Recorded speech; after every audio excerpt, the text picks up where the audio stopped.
Hi, I'm Tim. Welcome to Watchbox, and thanks for logging on. If you love this watch, email me, tmosso at thewatchbox.com. It's in the description below. The purchase and pricing email question line for buying this or any watch you see here on the channel, my Instagram, or our website. Reach out to me directly, tmosso at thewatchbox.com. And today we're discussing one of the most worthwhile new watches of 2019. This was the arrival of the current generation Omega Seamaster Diver 300-meter chronograph, 44 millimeters in stainless steel.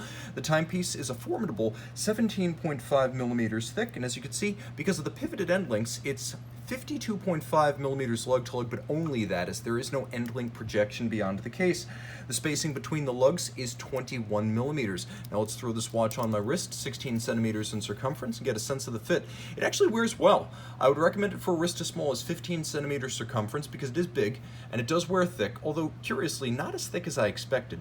It is substantial. This is a timepiece so redoubtable in its construction that eyes closed, I would swear it was a gold watch from any other brand. That's how impressive it is. If you believe a watch should feel its price, this is going to be your timepiece. Now, taking a quick look at the hardware and the software, regrettably, people make bad decisions. They buy watches that they can't conscience wearing. They're afraid of scratches, scuffs, losing a few $100s of depreciation, and they sell the thing before they've even had a chance to enjoy. Don't be that guy.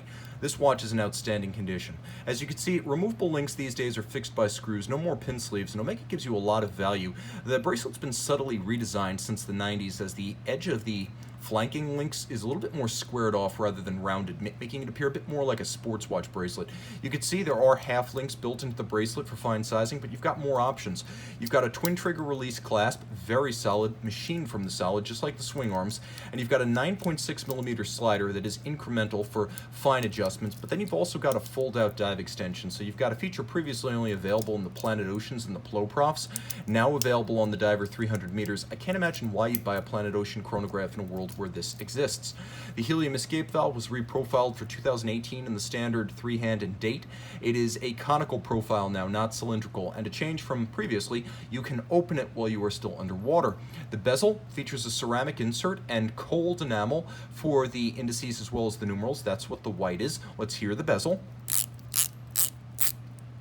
This is by far the best feel and sound I've experienced in a Diver 300-meter bezel. While the knurling is still fairly shallow and not the easiest thing to grip if your hands are slimy and wet, all other occasions, the bezel is now the tactile pleasure and the premium piece it should have been from the beginning in 1993.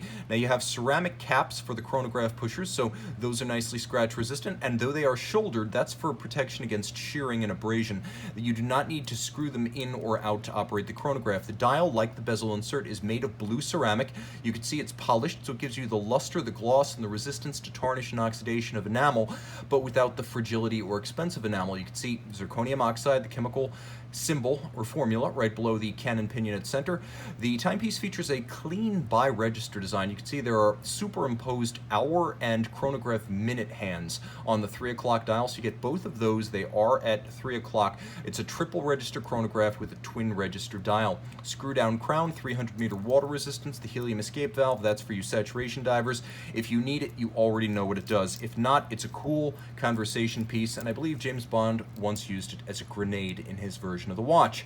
The timepiece, of course, powered by the caliber 9900. This is interesting to me because the standard 3-hand date features the 8800. That's not Omega's premium 8900 automatic movement, but the 9900 is Omega's premium chronograph movement. So instead of a 55-hour power reserve in one barrel, we get a 60-hour power reserve in 2 barrels. The 2 barrels improve the torque curve and release the escapement, so the watch doesn't have the flare of torque and rapid running when fully wound, nor does it run down and run slow when largely discharged.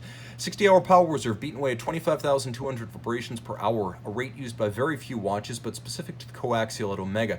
It's shock resistant with a full balance bridge and a free-sprung balance, and it's anti-magnetic thanks to a silicone hairspring. The watch is said to be virtually amagnetic with no vulnerability to magnetism. Now, if you look carefully underneath the skeletonized bridge, you could see the column wheel in action. It is both a column wheel and a vertical clutch chronograph. So the column wheel makes it crisp. The vertical clutch ensures that there is no jump or stagger when the seconds hand starts. It also allows you to run the chronograph full time without hazard to the movement.